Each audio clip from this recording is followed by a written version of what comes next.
One Caitlin Clark injury away from this league, going back to pre-2024, not 2023, but lower than everything lower in 2024. Like, we all know this league is nowhere near as culturally relevant right now as it was in. The truth that nobody wants to say out loud is this: the WNBA is only one serious Caitlin Clark injury away from falling right back to where it was before 2024. Not last year. Not even 2 years ago. It would drop even lower than that. Right now, Caitlin is the engine that keeps this whole league moving. She brings the viewers, the headlines, the ticket sales, and the energy. Without her, the league's spotlight would fade fast. That uncomfortable fact is hanging over everything happening in the current labor negotiations. Both the league and the players know it, even if nobody wants to admit it publicly.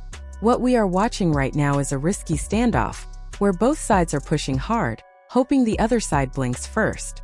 And the danger is that if neither side gives in, the entire league could suffer. The league knows it has a fragile moment. The players, on the other hand, are showing signs of frustration and anger. Some are reposting strike messages and protest graphics. The players' union is talking tough. They even set up an inflatable rat outside the NBA store in New York to send a message. Their collective bargaining agreement expired at midnight on January 31st, and they believe the league is not moving fast enough. The players say they are ready to fight. They say they tried to compromise. They say the league is staying silent. But here is the problem. While they are making noise, the rest of the sports world is not paying attention. ESPN is not talking about Paige Buecher scoring 44 points. Talk shows are not discussing women's basketball. The only WNBA story that really broke through in early 2025 was Caitlin Clark's first game in the unrivaled league and rumors about her possibly joining the Liberty. 6 months ago, the WNBA felt like it was everywhere. Now, it feels like it slipped out of the conversation. That is terrifying for a league that was just starting to build real momentum. So what do the players actually want? They are asking for revenue sharing. They want 30% of the league's total income, instead of a salary cap that increases by 5% every year. They want their pay to rise or fall depending on how much money the league makes. On paper, that sounds fair. If the league grows, they earn more. But here is the problem. The WNBA does not run like the NBA. Most teams are owned separately.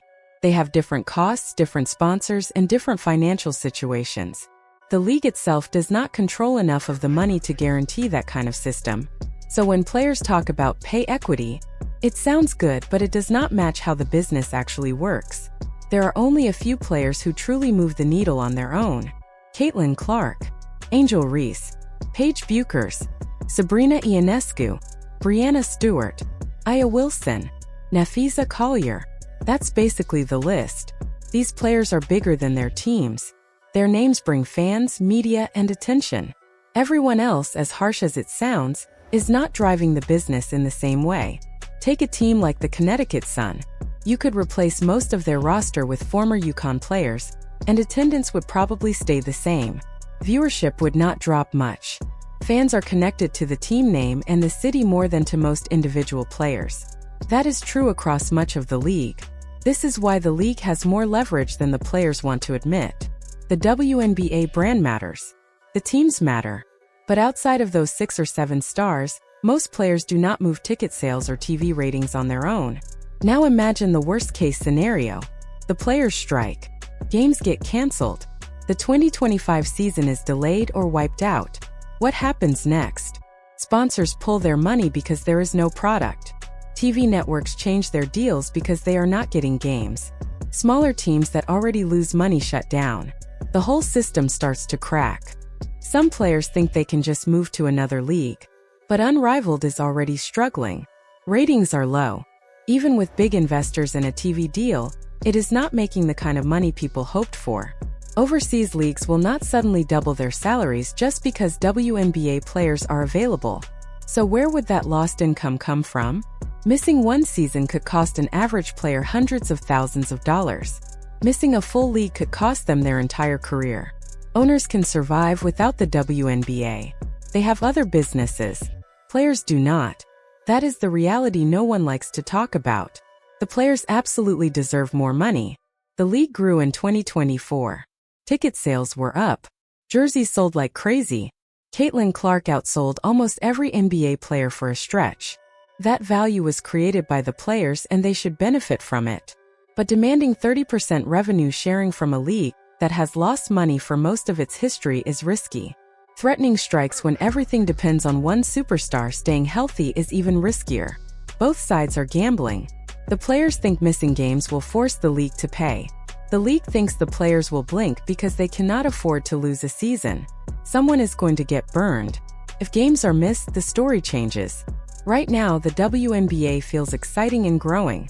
A strike would make it look unstable and unsafe for investors. That kind of damage is hard to undo. The smart move would be to take the fixed salary cap with guaranteed raises, lock in growth, and come back in a few years when the league is stronger.